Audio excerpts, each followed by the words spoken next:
Optics के इस lecture में आप सभी का स्वागत है। आज हम एक बहुत ज़्यादा इम्पोर्टेंट टॉपिक पढ़ने वाले हैं जो कि है क्रिटिकल एंगल। तो क्रिटिकल एंगल को डिफाइन करने से पहले उसको समझते हैं कि क्रिटिकल एंगल होता क्या है। तो मान लीजिए कि कोई इंटरफेस है ऐसे, और ये जो इंटरफेस है ये दो मीडियम को अलग अलग कर रहा है। नीचे का मीडियम को मान लेते हैं डेंसर मीडियम,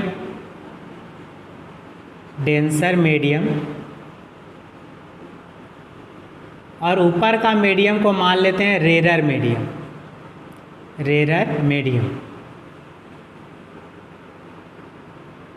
और ये जो इंटरफेस है ये दो मीडियम को अलग अलग कर रहा है, डेंसर मीडियम को और रेरर मीडियम को।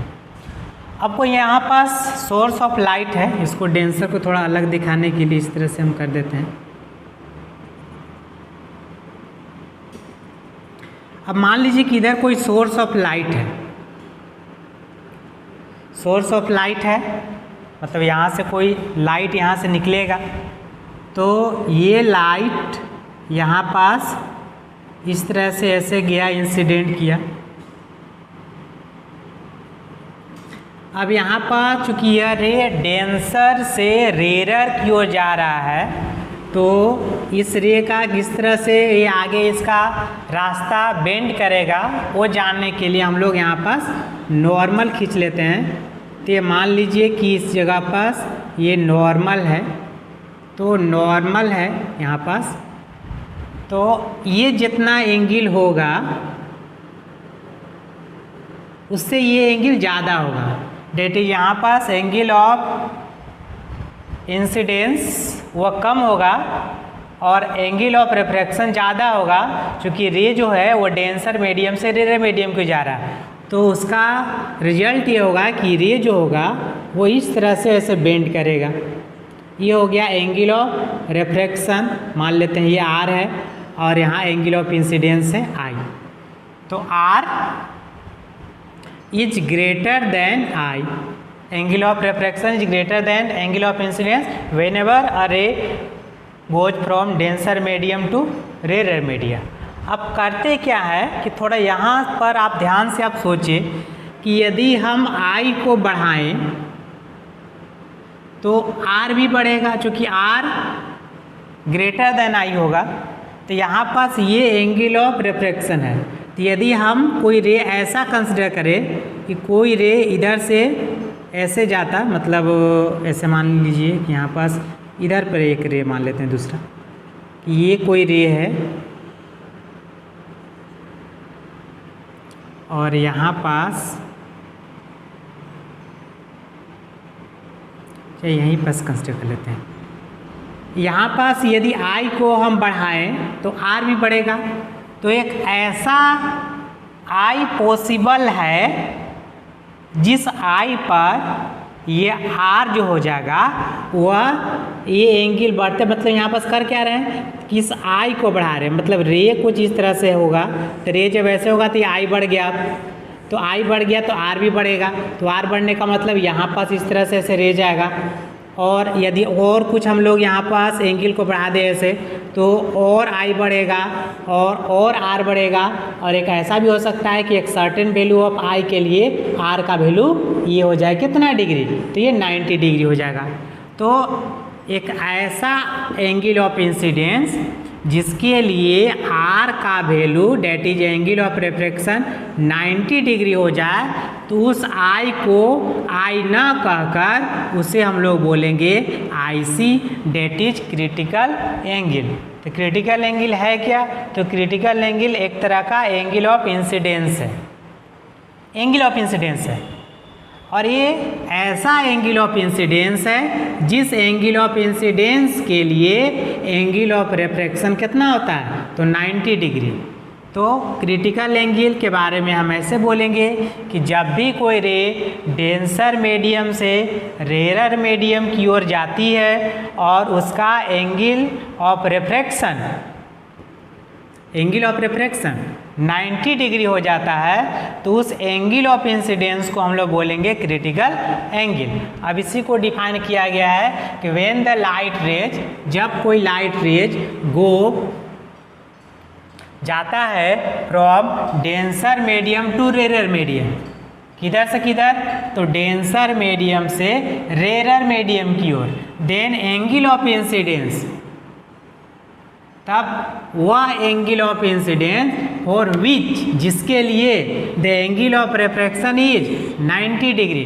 तो जब भी कोई रे डेंसर मीडियम से रेरर मीडियम की ओर जाता है तो वह एंगल ऑफ इंसिडेंस जिसके लिए एंगल ऑफ रिफ्रैक्शन 90 डिग्री हो जाता है, then that angle of incidence, मतलब वो जो एंगल ऑफ इंसिडेंस था is known as critical angle. तो उस एंगल ऑफ इंसिडेंस को बोलेंगे हम लोग critical angle and it is denoted by IC। ये कई बार एग्जाम में आया हुआ है कि क्रिटिकल एंगल क्या होता है, इसको डिफाइन करें, और इसका एक फार्मूला भी होता है जो कि अभी हम लोग डिराइव करेंगे। लेकिन डिराइव करने से पहले ये चीज़ आपको अच्छे ढंग से समझ में आ जाना चाहिए कि क्रिटिकल एंगल की बात हम लोग कब करते हैं, तो जब कोई रे डेंसर मीडियम से रेरर मीडियम की ओर जाता है, और दूसरा बात कि इसमें R का वैल्यू कितना हो जाता है 90 डिग्री, तब वो एंगल ऑफ इंसिडेंस कहलाता है क्रिटिकल एंगल। अब इसके बाद हम लोग क्रिटिकल एंगल का एक फार्मूला है, उस फार्मूला को हम लोग अब डिराइव करेंगे। सो हम लोग क्रिटिकल एंगल का एक्सप्रेशन निकालते हैं। उसके लिए एक डायग्राम हम लोग लिए हैं और इसको पहले डायग्राम को समझते हैं, इसी के हेल्प से हम लोग क्रिटिकल एंगल का फार्मूला को डिराइव करेंगे। तो यहाँ पास इस डायग्राम में एक इंटरफेस है यह, जो दो मीडियम को अलग अलग कर रहा है। इधर का मीडियम डेंसर मीडियम है नीचे, और ऊपर का मीडियम है रेरर मीडियम, और रेरर मीडियम का रिफ्रैक्टिव इंडेक्स μ1 और डेंसर मीडियम का refractive index μ2।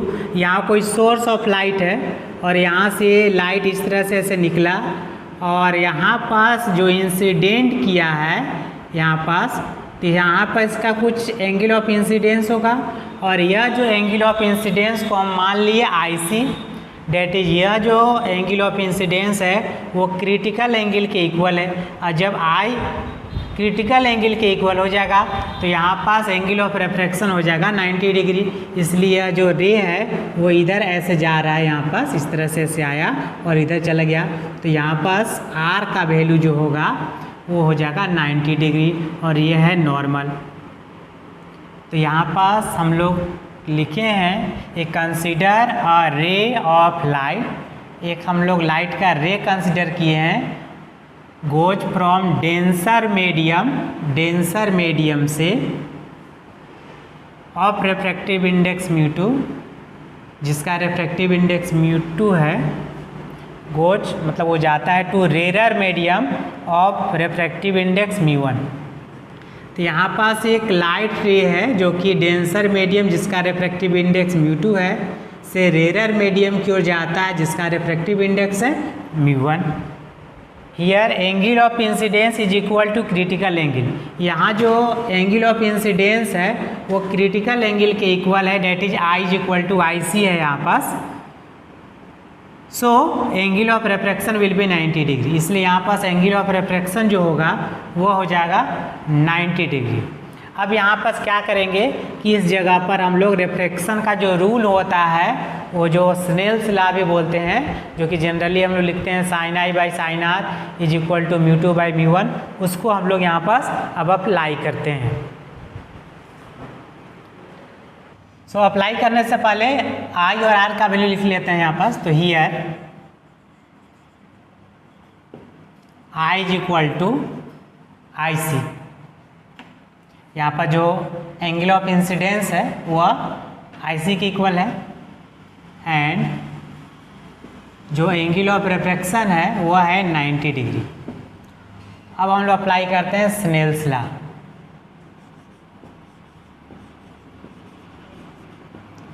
Applying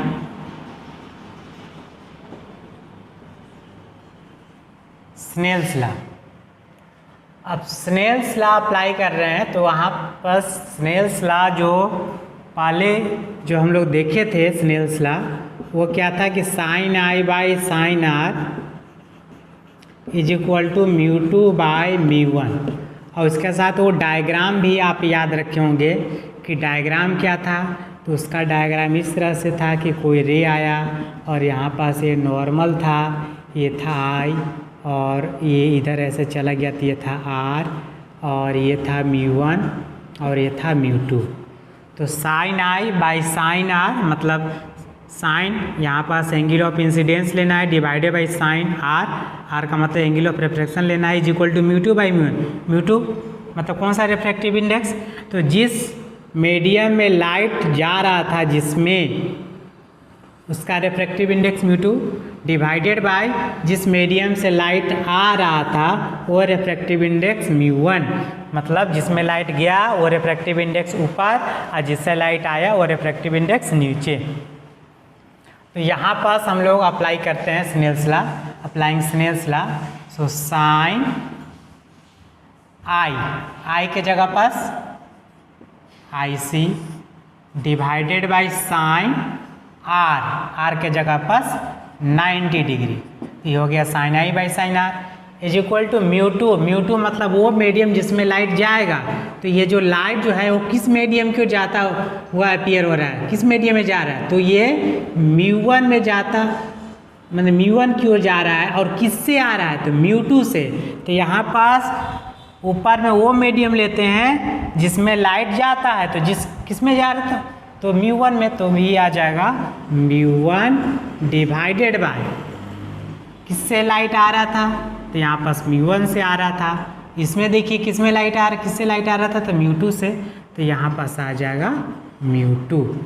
so sine I C by sine 90 degree is equal to mu one by mu to.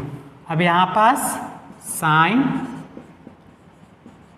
I C divided by sine 91 is equal to mu one by mu two, या sine I C is equal to mu one by mu two, या हमें critical angle का formula निकालना है, इसलिए I C is equal to sine inverse mu one by mu to. Sign इधर जाके वो इन्वर्स के रूप में हो जाता है, तो ये हो जाएगा क्रिटिकल एंगल का फार्मूला। तो critical angle is equal to sine inverse mu one by mu two, where mu one is the refractive index, याद रखिएगा mu one is the refractive index of rare medium and mu two is the refractive index of denser medium. तो इससे बहुत सारे question पूछे जाते हैं इस फार्मूला पर।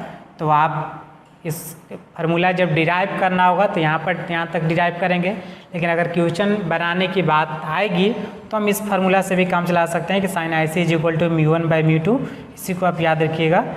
और mu one is the refractive index of rare medium and mu two is the refractive index of denser medium. तो ये हो गया, this is the required expression. So this is the required expression, ये critical angle का required expression है। तो 3 number के लिए बोर्ड में क्वेश्चन आता है कि what is critical angle and also derive its expression. तो अब डिफाइन करके ये छोटा सा डेरिवेशन है वो हम लोग करते हैं। अब हम लोग इस पर कुछ क्वेश्चन बनाएंगे। तो यहाँ पास एक क्वेश्चन है कि the refractive index of two mediums are 1 and √2, then find the value of critical angle of these mediums. तो 2 मीडियम दिया हुआ है और 2 मीडियम का रिफ्रैक्टिव इंडेक्स दिया हुआ है, एक का 1 है और दूसरे का √2 है। तो हमें बताना है कि क्रिटिकल एंगल का वैल्यू क्या होगा।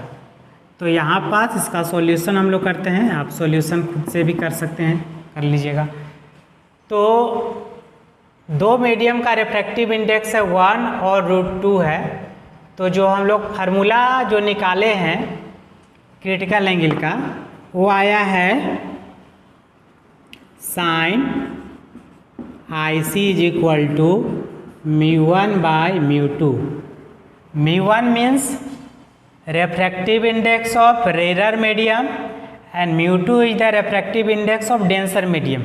ये बहुत ज़्यादा इंपॉर्टेंट है, इसको समझना और इसको याद रखना कि कि μ1 is the refractive index of rare medium and μ2 is the refractive index of denser medium. अब दो मीडियम दिया हुआ है, एक का रेफ्रैक्टिव इंडेक्स 1 और एक का रेफ्रैक्टिव इंडेक्स √2। अब ये कैसे पहचानिएगा कि कौन सा रेयर है कौन सा डेंसर है, जो कि क्वेश्चन में तो कुछ मेंशन नहीं किया गया है कि कौन रेयर है कौन डेंसर है। तो अब लास्ट के क्लास से आपको याद होगा तो हमने आपको बताया था कि जिसका रेफ्रैक्टिव इंडेक्स कम होता है वह रेयर होता है और जिसका रेफ्रैक्टिव इंडेक्स ज़्यादा होता है वह डेंसर होता है। तो एक का रेफ्रैक्टिव इंडेक्स है 1 और एक का रेफ्रैक्टिव इंडेक्स है √2। √2 मीन्स इसका वैल्यू निकालेंगे तो 1.414 के करीब आएगा। तो ये जो होगा √2 का जो वैल्यू है 1.414 है और ये 1 है, तो ये वैल्यू ज़्यादा है इसलिए यह डेंसर हो जाएगा और ये जो 1 हो जाएगा वो हो जाएगा रेयर। तो यहाँ पास हम लोग लिखेंगे here μ1 means refractive index of rare medium जो कि कितना होगा 1 and μ2 is the refractive index of denser medium जो कि होगा कितना √2। अब हम फार्मूला अप्लाई कर देंगे। So sine IC is equal to μ1 के जगह प्लस 1 और μ2 के जगह प्लस √2। अब यहाँ पास sine IC is equal to 1/√2 या sine IC is equal to ये 1/√2, तो 1/√2 साइन 45 डिग्री का वैल्यू होता है 1/√2। सो यहाँ पास IC इज इक्वल टू आ जाएगा 45 डिग्री एंगल। तो ये आपका फाइनल आंसर हो गया कि क्रिटिकल एंगल का वैल्यू यहाँ पास हो जाएगा 45 डिग्री। तो यहाँ जो मेन जो है आपको रेयर और डेंसर को समझना है कि μ1 रेयर का होता है रेफ्रैक्टिव इंडेक्स और μ2 डेंसर का, और जिसका रेफ्रैक्टिव इंडेक्स कम है वह रेयर होगा और जिसका रेफ्रैक्टिव इंडेक्स ज़्यादा होगा वो हो जाएगा डेंसर। एक और इसके बाद हम लोग क्वेश्चन लेते हैं। यहाँ हम एक और क्वेश्चन लिए कुछ उसी टाइप का है। द रेफ्रैक्टिव इंडेक्स लास्ट वाले में यहाँ पास इंडेक्स छूट गया था तो आप उसको मिला लीजिएगा। The refractive index of two mediums are √3 and 2, then find the value of critical angle. दो मीडियम है और दोनों का रेफ्रैक्टिव इंडेक्स दिया हुआ है √3 और 2 और हमें बताना है कि क्रिटिकल एंगल का वैल्यू क्या होगा। तो इसको आप ट्राई कीजिए, ट्राई करके देखिए कि आपका आंसर कितना आता है। तो हम लोग इसको सॉल्व करते हैं। तो जो सॉल्व करने का मेथड होगा वो सेम होगा, वो अभी जैसे हम लोग कर रहे थे कि फार्मूला होता है क्रिटिकल एंगल का sine IC is equal to μ1/μ2 where μ1 is the refractive index of rare medium and μ2 is the refractive index of denser medium. यहाँ दो रेफ्रैक्टिव इंडेक्स दिया हुआ है √3 और 2। यहाँ पर सबको पहचानना है कि कौन ज़्यादा है और कौन कम है। ये 2 का मतलब 2 और √3 का मतलब 1.73। तो ये जो √3 है वो कम है 2 से, इसलिए ये जो रेफ्रैक्टिव इंडेक्स होगा वो कहलाएगा रेयर और ये रेफ्रैक्टिव इंडेक्स कहलाएगा डेंसर। इसलिए इसको लिखेंगे μ2 और इसको लिखेंगे μ1। समझ गए होंगे? मतलब जिसका रेफ्रैक्टिव इंडेक्स कम है वह रेयर कहलाता है और रेयर को हम लोग रिप्रेजेंट करते हैं μ1 से, और जिसका रेफ्रैक्टिव इंडेक्स ज़्यादा है तो यहाँ पर 2 √3 से ज़्यादा है उसको बोलते हैं डेंसर, और डेंसर को रिप्रेजेंट करते हैं किससे μ2 से। तो यहाँ पास लिखेंगे here μ1 is equal to √3 and μ2 is equal to 2. So sin IC is equal to μ1 that is √3/μ2 2। तो यह आ जाएगा √3/2। अब साइन में √3/2 का वैल्यू आप सोचिए कितना होता है। तो ये होता है साइन 60 डिग्री का वैल्यू होता है √3/2। सो यहाँ पास हम लोग sine IC is equal to sine 60 degree, तो यहाँ पास critical angle IC is equal to आ जाएगा 60 डिग्री। तो इस तरह से हम लोग इस पर क्वेश्चन किए।